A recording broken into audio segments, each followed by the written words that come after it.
Our mind is our reality simulator. It creates imagery that helps us to predict the future, to see backwards what happened before, and our mind is very good at that. And what we found out is that it creates normally imagery that is experienced by us somewhere in mental space. So we see images somewhere around us. And mental space psychology is a branch of cognitive psychology that specially studies this spatial nature of this imagery. And here I have an overview of the phenomena that we study, and it's quite a lot. The first thing that's spatial is our own body. Of course, the neural system itself is three-dimensional. It's everywhere, and the connections that are made are also a three-dimensional network of neurons. And our mind itself, our brain, is also a three-dimensional structure. So it's three-dimensional from the start. And so one of the first phenomena that we have is the three-dimensional representation of our body. And in this image it's shown that we can hear sound from the space around us, so it enters us from somewhere. But yeah, when we look out, we see our body, we see the front of it, and this is what is normally what we perceive. Then what you see drawn here is what we call the center of the self. It's a kinesthetic experience that's called the key point in Oriental psychology. In the Western psychology it's more called the me or the self or so, but it's not so clearly recognized as it's recognized in Oriental psychologies. But it is where you could say where you are existing, because you exist in a smaller spot than your body. Most people, when you ask them where is your center, they point at something within themselves, and this is a very critical part of also the social experience that we will look at a little later. What you see here, this circle, denotes something that's very common. It's in fact our navigation device, you could say. Imagine, I don't know where you are, but when you close your eyes at the moment and imagine that you try to get out of the place where you are without your eyes opened, you probably find your way on the base of an image that you have created and that you always create wherever you are. So wherever you go, when it's an old place or a new place to you, a familiar place or an unfamiliar place, you will create some image, and it's totally natural. Every animal, every creature needs to do that to know where it is, where it's located in its environment. And of course this is a very fundamental faculty, and probably most of what we find in mental space, all the other phenomena, are also related to this capability to orient yourself in your environment. So here you see that depicted as that you know where the door is and where the windows are and where you can move to get to another location. And when you move through this space, you also register, just like a navigational system does, where I move within this imagery. So I have this map of my current reality, my current environment, and when I move and I close my eyes, I know that I move through this image. So that is the navigational part. Then what you see here is an image that shows the time representations. These are very well known, especially in NLP. It was discovered that people create timelines, linear structures, linear spatial structures around them that to them help them to orient in time. So these are derivates from the orientation, from the navigation. Probably a child first knows how to navigate the actual space and then use it as a metaphor for moving through time when it has to deal with the concept of time, some time in its life. Things that are getting clear by studying this, and that are anthropologists and sociologists and all kinds of cognitive psychologists who study this time at the moment, and the spatial structure of that, is that some people create several representations for several contexts. So let's say at work their timeline is totally different than what they use when they are at their home with the family, or they have other fantasies that are parallel to their expectation of reality. They may have several pasts, so some people, especially people with difficulties in their life, may have separated past, so the past that they deal with on an ongoing basis, and then in a way their secret or their repressed past, so the past they don't want to know that they had. In a way this is a linear structure, and one part of it is the present. When we want to know how a person knows what the present is, we need to ask them, where do you sense the present? And they may first be surprised by this question, but then they will gesture somewhere, most often somewhere in their body or around the body or in front of their body, and their experience of the present is very much made up of this spatial concept. People who have a strong sense of the present may have a bigger present than people who, and presence, and then people who have only a sense of the future and only slightly are aware of that they are in the present some moment in time. And so this may differ, and it has to do with how they represent the now. Then of course we have concrete memories from our history. So when you ask me what was the first trip you made to a foreign country, I may go thinking, and then I come up with a concrete image of my first trip to Brazil, for instance. This is different from generalized imagery that just tell me, oh, my years at school or my early childhood, which is more a generalization. These images from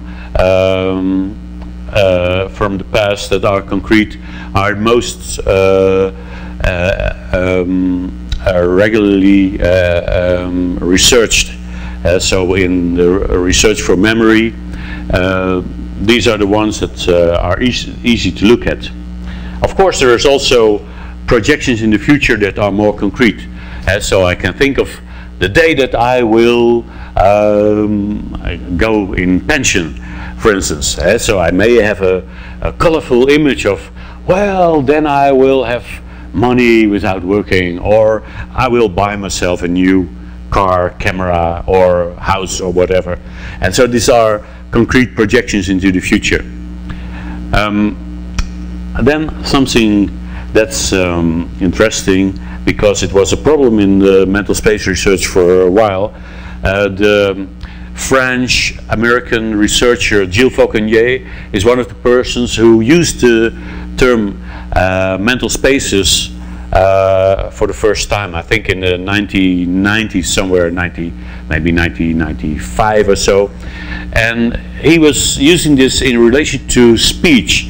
And what he found was that when a person is producing speech, like I'm doing at the moment, or listening, like you are doing at the moment, you create images, very fast, unconscious images that show the semantic relationship, so what the words mean to you. These are very unconscious. Only sometimes you are aware of something.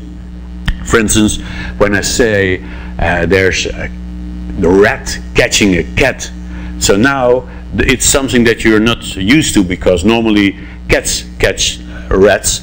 And when I say the opposite, you probably are dealing with, well, do I hear it well? you construct first maybe a cat catching a rat, but now you're here, it's a rat catching a cat, and you might be slightly aware of the image that you create to understand me.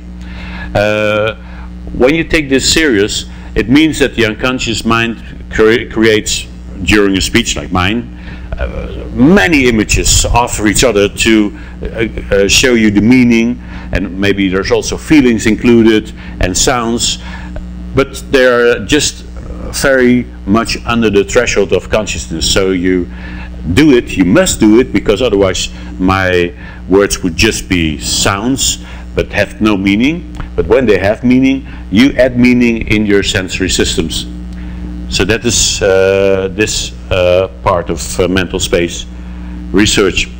Then something that's related are all the schemes that we create. So when you're, let's say, a skilled bookkeeper, for instance, and somebody asks you, well, how are the numbers? You may gesture because you see the balance sheet in front of you. So you may say, well, on the one side there's some numbers that are troublesome, but we have also numbers on the other side that are correct. And because you have always worked with balance sheets in this way, you will generalize that in a sort of scheme that you use for yourself to know what it's talked about, and you will point maybe at the difference between what's on the account and what's spent or so. So every map you create to orient yourself into something, or every scheme that you use unconsciously or partly conscious to orient yourself within your skills belongs to this area.